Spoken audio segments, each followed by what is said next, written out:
How's it going, people? Welcome back to the channel and welcome back to another Box to Box. This one, Champions League football returns. Obviously, it's a bit of a different format. It returns still in the group league phase, whatever you want to call it. Couple games left, and the first one up is at the Emirates with Dinamo Zagreb coming in. And obviously, we had to get a true Zagreb fan in the building. One that's going to the game, one that's here from Zagreb. He's here in London right now. Obviously, thank you for your time. His name is Robert. Robert, firstly, tell them where they can find you and what you do and the channels that you're associated with. Hi all, so Turkish, thank you for having me here. Today I'm going to be representing two different projects from Croatia. One podcast A24 and the other one Talk Dinamo. These are both like social media channels and podcasts covering all the topics related to Dinamo Zagreb and Croatian football in general. Nice. Make sure you send me those links and I'll put them in the description as well, and people can go over there and find it a lot easier. So go show some love, people, to Robert and his channels and his social media platforms there. And let's get into it, Robert. You're here in London. I mean, last competitive game was the 22nd of December. So how are you feeling? I mean, you won your last competitive game, but it was your first win in 8 games. Was it a welcome break? Was it one that you didn't want, considering you just picked up your first win in 8 games? What's the mood like in Zagreb? So we are all waiting for this game because it is going to be a debut game for our new coach. You probably know him. His name is Fabio Cannavaro. Yeah, I've heard of him. Yeah. So this is some kind of roller coaster season for us. He is already our third coach in this season. We didn't do well in our national league, but we kind of did good in Champions League. Things were unstable, but now we are hoping to get things done with him, and we are hoping to. I will not say win the game against Arsenal because I have to keep things real, but to show that they are all on the good track, coach and the team together. Yeah. I mean, you have played a few friendlies in between, and like you said, it's a new coach, so that brings the excitement. You're currently 24th, I believe, in the Champions League, which is the last possible spot for qualification. 1 point above PSG, who obviously plays City as well. Probably the biggest game of, game week 7 in the Champions League? Yeah.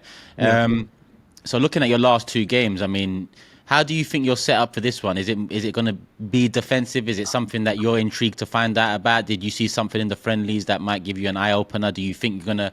Because Arsenal are not in the greatest form, if you consider how close we've come to a league title the last 2 years, was some way off it this year. What's the feeling like amongst you and your friends and Zagreb fans? Is there something to come and take in this game, or do you think you're going to set up to just stop us and try to take a point at the Emirates?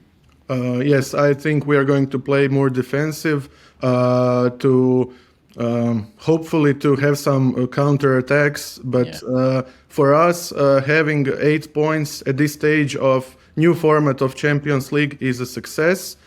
We have 2 games left, the one with Arsenal, and then we have 1 game left against Milan at home. And I believe that winning one of those 2 games takes us through. And I believe that we can try to do it against Milan. Of course, we are trying to win every game, but Arsenal is obviously much bigger favorite than Dinamo Zagreb. Yeah, and you talked about the counters. I think that's something that you're more renowned for.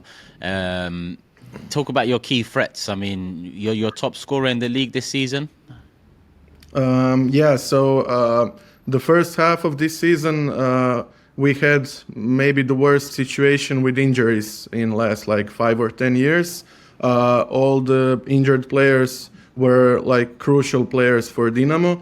Petkovic, who is our best player and our best striker, but also midfielder Sučić, youngster that I am also planning to talk about a bit more later. Our captain Ademi, so our first goalkeeper Nevistic. So these are already 4 crucial players, all being injured, but luckily they are coming back.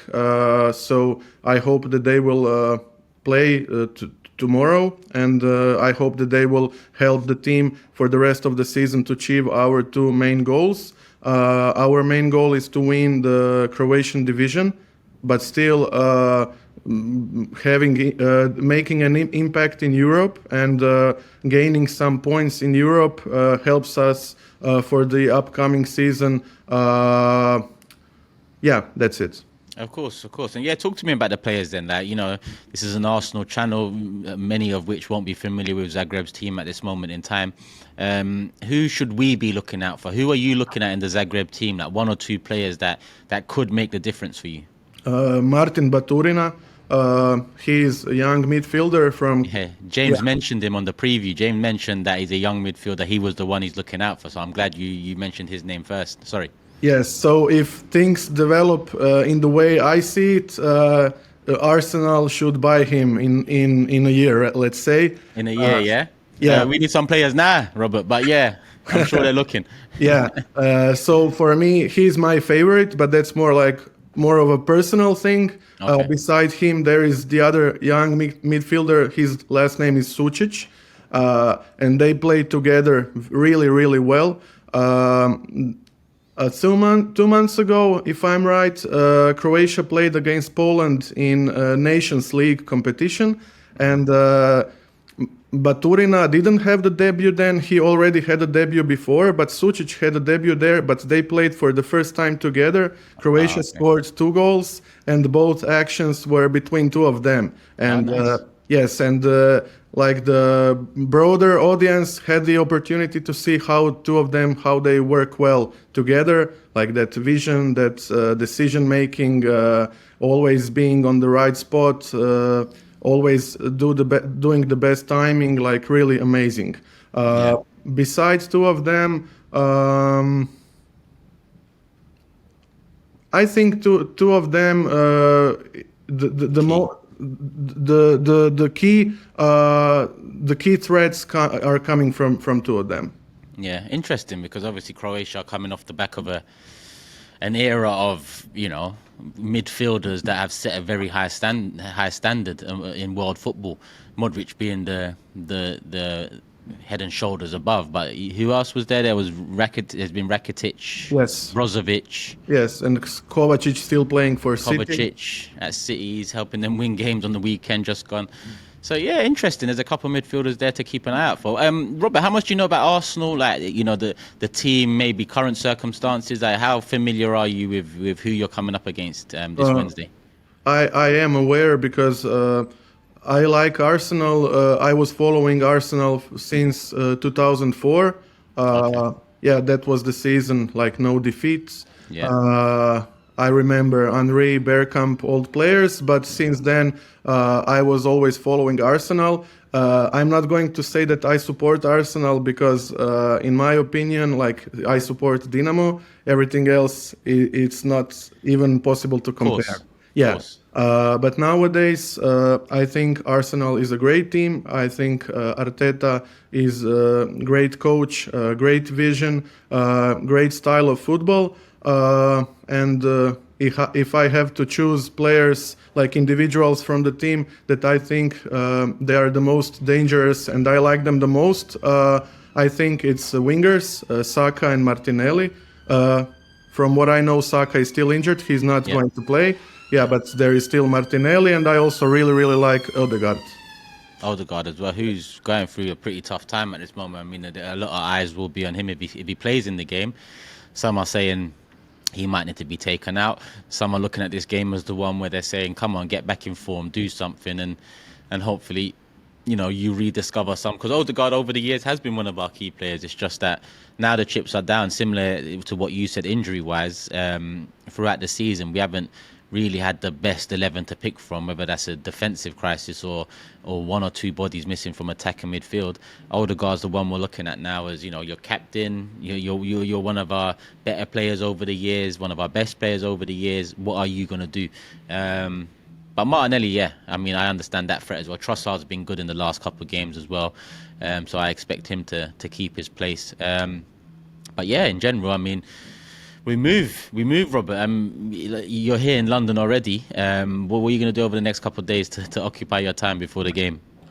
So I was the first one coming here. The rest of my friends, they are coming tonight. Tonight I'm going to a Chelsea Wolves game. Then tomorrow I'm going for a Millwall Cardiff game, and Ah, then on Wednesday Arsenal Dinamo game. We also have some other activities like free walking tours, museums, walking around. But every day there is one major sporting event that I'm really excited nice. for. Yeah. Nice. You're a sporting man. All right, let's talk about predictions then. Arsenal, the home team, so home team goes first. I think we'll get back to winning ways. We just beat Tottenham less than 7 days ago, but in and around that, that's our only win in 5, I think. But I think we'll win the game. I think when I look at the situation at Zagreb, the form coming into it, new manager that brings, potential new manager bounce. But at the same time, I can't see past us just getting the job done, regardless of if we get it done in an emphatic fashion, exciting fashion, good on the eye or not. I just think you will set up to stifle us. You will have a threat on the counter, but we should have enough in the tank to win it 3-1, I'm going to say. Yes, I'm gonna say 1-0 for Dinamo from the fan side. I have to say that. Yeah, and that's all I'm going to say. I respect it, Robert. I respect it. I hear you. It's a Sorry. new era. Yeah, I wanted to ask you, do you know what was the first goal scored at the Emirates Stadium in the official game? What was the first not the testimonial? No, the official game. It was in 2006. Yeah, the first home game of the season. So it was the game. So it was again UCL. Gilberto. It wasn't. Was it No, Gilberto? no. It was a UCL qualifiers game between Arsenal and Dinamo Zagreb. Okay. And Dinamo scored first, and it was Eduardo da Silva who, after that, joined Arsenal. Yeah. Actually, it rings a bell now. It rings a bell. When you said first, I thought, but yeah, we've done qualifiers that year as well. Yes, but we always talk about it. It's a lovely memory because it was the first official goal at the Emirates Stadium. Yeah. And the guy who scored it, Eduardo, afterwards he signed for Arsenal. So. And then he was one of our better strikers in the Emirates era, but we saw what happened to him with the injury and whatnot, and never fulfilled his true potential. Some might say the same about current players in the side now. But yeah, we move. Robert, you've predicted a 1-0, and that's all you're going to say. I'm predicting a 3-1. That's all I'm going to say. But before we wrap it up again, the channel links are in the description, people. But Robert, tell them one more time. Podcast 824 and Talk Dinamo. Come on, people. Go show Robert some love. The game's less than 48 hours away. It might be less than 24. Not too sure when this is coming out. But hit the like button same way. Show some love to Robert and his channels in the description below. Make sure you're subscribed. All of that good stuff, people. Love for the love. We're at. Peace.